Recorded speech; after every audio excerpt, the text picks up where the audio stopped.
It usually begins with a seemingly innocent, logical suggestion. We spend so much time together anyway. Why don't I just move in? It makes financial sense. We'll be closer. To a lonely man, this sounds like a romantic victory. But to a smart man over the age of 60, it sounds like an alarm bell. Society tells us that the ultimate progression of any successful romantic relationship is cohabitation. We are conditioned to believe that if you truly love someone, you must share a roof, a bed, and a bank account.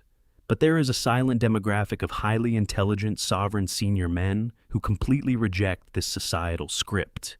They will date, they will love, they will travel with a partner, but they will never, under any circumstances, allow a woman to move into their home. This boundary is not born out of bitterness, fear of commitment, or selfishness. It is a highly calculated, heavily researched mechanism of self-preservation. These men have run the brutal mathematics of aging, and they realize that surrendering the keys to their sanctuary is the fastest way to destroy their wealth, their health, and the relationship itself. Today, we are going to explore the psychology and economics of the sovereign man. We will dissect the 6 undeniable reasons why smart men over 60 refuse to cohabitate. Let us uncover the truth. Point number 1, the disastrous legal and financial risks. Many senior men operate under a catastrophic legal illusion. They believe that as long as they do not sign a marriage certificate, their assets are completely protected. They think, it's just my girlfriend living with me. My house is in my name. I have nothing to lose. Family court judges absolutely love men who think this way. We must enter the terrifying reality of common law marriage and cohabitation rights. In many jurisdictions around the world, if a woman lives in your home for a certain period of time, sometimes as little as 6 months to 2 years, the state legally recognizes her as a dependent partner. If the relationship sours and you ask her to leave your home, you will discover that you no longer have the authority to evict her. She can refuse to leave. She can claim palimony or spousal support. She can argue that she contributed to the maintenance of the household. And a biased judge can legally force you to surrender a massive percentage of your home's equity. At 30 years old, losing half your assets is a setback. At 65, it is a financial execution. You do not have the time, the energy, or the lifespan to rebuild a destroyed retirement plan. Smart older men know that allowing a woman to establish residency in their home is the equivalent of handing a loaded gun to a stranger and simply hoping they don't pull the trigger. They refuse the risk entirely. Point number 2, the home is the undisputed headquarters of peace. After decades of surviving corporate stress, raising families, and enduring the chaotic friction of previous marriages, an older man's home transforms into something profoundly sacred. It ceases to be just a building. It becomes a psychological sanctuary. It is the one place on earth where the environment is entirely under his control. When a woman moves in, a phenomenon occurs that psychologists refer to as gradual occupation. Slowly, methodically, she begins to redesign the ecosystem. She claims the closet space. She alters the decor. She dictates the schedule of the household. But more devastatingly, she imports her emotional weather. If she is anxious, the house becomes anxious. If she is angry, the house becomes hostile. The senior man finds himself back on the exhausting treadmill of walking on eggshells. He realizes that he has surrendered the ultimate luxury, the ability to sit in absolute perfect silence whenever he desires. Smart older men realize that peace of mind is their highest currency. They refuse to hand over the keys to their sanctuary because they know that once the peace is compromised, their biological health and sanity will quickly follow. Point number 3, the inevitable destruction of relationship dynamics. There is a fatal flaw in the concept of cohabitation. We mistakenly believe that more proximity equals more intimacy. But human psychology dictates the exact opposite.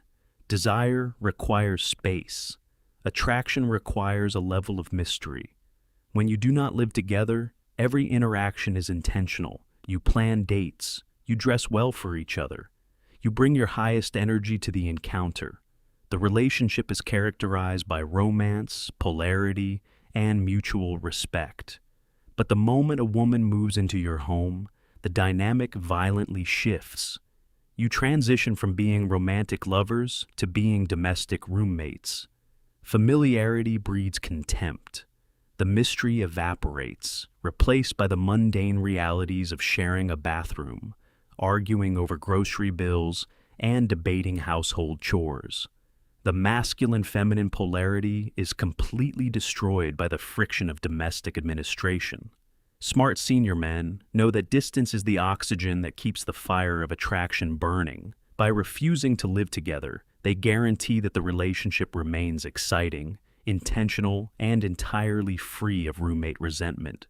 Point number 4. The gradual financial trap. Beyond the catastrophic legal risk of losing half your house, there is a slower, quieter financial bleed that occurs when a woman moves in. It is the insidious trap of lifestyle inflation. When a senior man lives alone, his expenses are highly predictable. He has absolute mastery over his budget. But when a woman moves in, she brings a completely new set of consumer habits, expectations, and hidden costs. At first, it seems harmless. She offers to split the groceries, but soon, the baseline of the lifestyle shifts. The utility bills double. She wants to redecorate the living room. She expects the cable and internet packages to be upgraded. She suggests you hire a landscaping service because she doesn't like how the yard looks. Because she is living in your house, the psychological default is that you are responsible for the infrastructure. You begin subsidizing her life. Your fixed retirement income, which was perfectly calibrated for one person, is now stretched to support the endless, creeping demands of two. Smart men refuse this dynamic. They know that keeping their finances strictly separated is impossible if they share a roof. By maintaining separate homes, they perfectly insulate their retirement funds from the quiet parasite of lifestyle inflation. Point number 5, the problem of the unfiltered version. When two people live in separate homes, they present the curated best version of themselves to each other. They have the time and space to recharge their emotional batteries. If a woman is having a terrible day or feeling irritable, she can stay in her own home, process her emotions, and bring a positive attitude to the relationship the next day. But cohabitation completely destroys this buffer. When you live together, the masks come off permanently. You are forced to deal with the unfiltered, unedited version of a human being 24 hours a day, 7 days a week. You are subjected to her bad moods, her irrational anxieties, her annoying daily habits, and her unfiltered complaints about the world. You become the default sponge for all of her negative emotional discharge, simply because you are the closest person in the room. At 60 years old, a man's nervous system is not designed to absorb a constant barrage of someone else's unfiltered negativity. He does not want to be a live-in therapist or an emotional punching bag. By refusing to let her move in, the smart man guarantees that they only interact when both parties are emotionally regulated and bringing their best selves to the table. He filters out the exhausting noise of daily human imperfection, preserving only the high-quality interactions. Point number 6, and the ultimate conclusion: true love does not require cohabitation. Society has brainwashed us into believing that if a man refuses to let a woman move in, he is afraid of commitment, or he doesn't truly love her. Smart senior men have entirely dismantled this lie. They have discovered the ultimate life hack for late-stage relationships. In sociology, it is called LAT, living apart together. In an LAT relationship, two people are deeply committed, monogamous, and fiercely loyal to one another. They travel together, they care for each other, but they maintain their own entirely separate residences. This model is a stroke of absolute genius. He gets all the benefits of romance, intimacy, and companionship with absolutely none of the legal risks, financial bleed, or domestic friction. He never has to compromise his decor, his sleep schedule, or his alone time. He realizes that keeping two separate homes is not a barrier to love. It is the ultimate shield that protects love. By preventing the relationship from mutating into a stressful roommate situation, he ensures that they appreciate each other until the very end.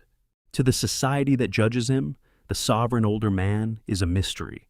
They will call him selfish. They will call him overly cautious. But the truth is written in his pristine bank accounts, his low blood pressure, and his completely peaceful home. He has learned the hardest, most vital lesson of the masculine journey. You can share your heart, you can share your time, but you must never, ever share your fortress. If you are a man who has recognized the danger of cohabitation, I want to hear your story. Head down to the comments and tell me, have you ever made the mistake of letting someone move in, or have you discovered the incredible peace of living apart together?